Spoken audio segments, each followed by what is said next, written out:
Sabo sigue escapando. Las fuerzas del cielo lo están buscando. Dice que no se puede desmayar aquí. Todavía tiene que transmitirle mensaje a Luffy y a Vivi.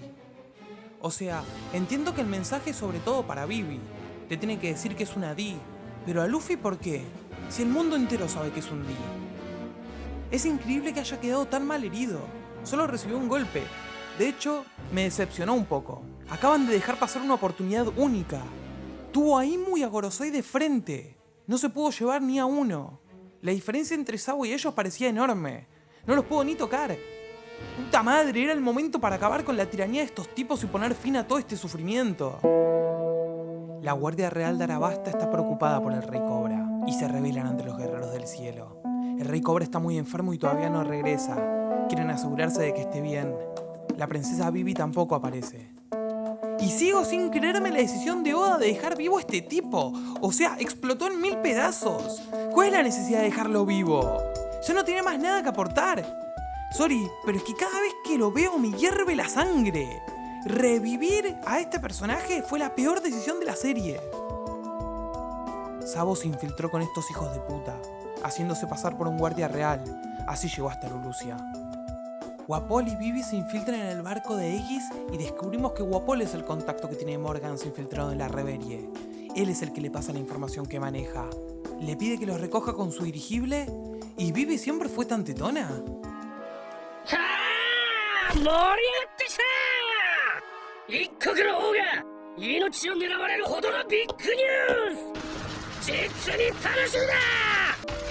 El CP0 está buscando tanto a Vivi como a Sabo. ¡Uy, otro más! No puedo creer que este pelotudo siga con vida. Ya sé que dije lo mismo con Pell, pero con este es peor. A este Robin le rompió la columna vertebral. Además, ¿quién carajo espera algo de este personaje? Nadie lo quiere, es un forro. Siento que solo lo deja con vida para irritarnos. Este personaje debería haber muerto sí o sí. Ya no tiene ningún lugar en la serie. El Gorosei sabe que tiene que tomar acciones contra Sabo. A nadie lo rodea la D más que a él. ¡Ay, Imu-sama! ¿Qué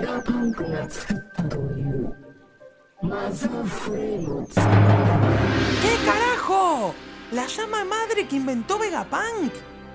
¡Ah, boludo! ¡El arma de Lulusia! A ver, en un video yo dije que eso podía haber sido un arma diseñada por Vegapunk. Pero pará, no puede ser. Porque cuando hice ese video, no conocíamos en profundidad a Vegapunk. Ahora lo veo casi imposible, porque Vegapunk no le va a dar un arma hacia el gobierno. No cuadra con su personalidad. Es un tipo que estaba buscando la paz. Esa arma solo sirve para destruir.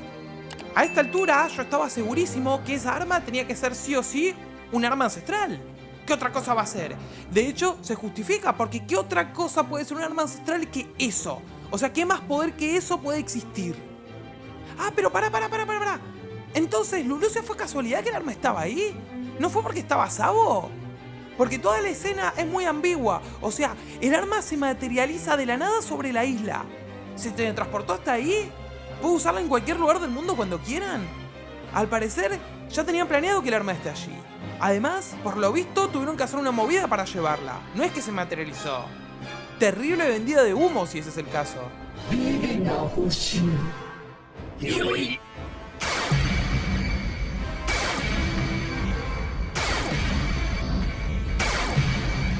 Nos presentan al Gorosei y estoy seguro que nunca supimos cómo se llamaban. Increíble, capítulo 1120 y es la primera vez que vemos sus nombres. Se denominan deidades, cada uno representa un aspecto de la política. Vamos con Sakazuki, ordena acabar con todos los rebeldes de cada nación, no va a permitir que nadie se levante en arma contra ellos. Decenas de barcos de la marina entran en acción e incluso ordena despegar a todos los serafines. ¡Moria! ¡Y Doflamingo! ¡Y Crocodile! ¡Qué mierda! Entonces los serafines sí son los 7 originales previos al time skip. Moría por ver esto. No puedo creer que haya uno de Doflamingo. El que más me hacía dudar si había uno era Crocodile. Y de Moria también. O sea, no me lo imaginaba. Tiene todo sentido del mundo que hayan elegido los 7 originales. ¡Pará! ¿Habrá uno de Lau? ¡Pará! ¿Habrá uno de Barba Negra? Volvemos al presente con Sabo y Dragon. Vemos esta escena. ¿La recuerdan? Fue hace un montón de episodios, mucho antes de Wano. Fue la primera vez que nos presentaron a los generales del ejército revolucionario. Habían liberado esta isla de un pirata llamado Barbarrosa, que si mal no recuerdo, era aliado de Barba Negra. ¿Así que esto había sido en Lulusia? Nos enteramos de que la llamada de Sabo había sido desde el barco zarpando de la isla con los nuevos reclutas. Ese fue el código, ya habían zarpado de Lulusia, por eso puedo contemplar toda la escena desde tan cerca. Una sombra enorme cubrió el cielo, no puede ser algo biológico natural. Algo muy oscuro estaba por encima de las nubes. Ivankov lo interrumpe, hay algo que le llamó la atención. Dice que entre los primeros 20 había alguien llamado San Imu, de la dinastía Nirona. 見てこれよ。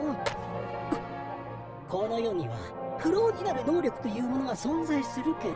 ¡A la mierda! 証明したって ¡La habilidad de ser alguien inmortal! O sea, la fruta de Lau. やつがいるってこと。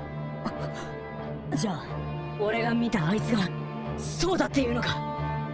偶然同じ名前かもしれないけど、自分たちを神の末裔とふんぞり返る天竜人たちの中の最高権威のご老臣がへりくだる相手って他に何？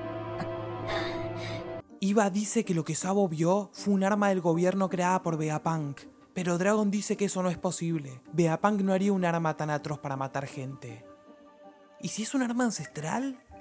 Si Imu es una persona ancestral, tendría sentido. Además, Robin confirmó la existencia de esas armas. Pero si ya la tenían, ¿por qué no la usaron hasta ahora? ¿Y por qué la usaron ahora? 現在聖地マリージョアにて本日一人の天竜人が処刑された。しかしこれが世界に報じられることはない。裁いたのはかつてゴッドバレーという土地で ¡God Valle!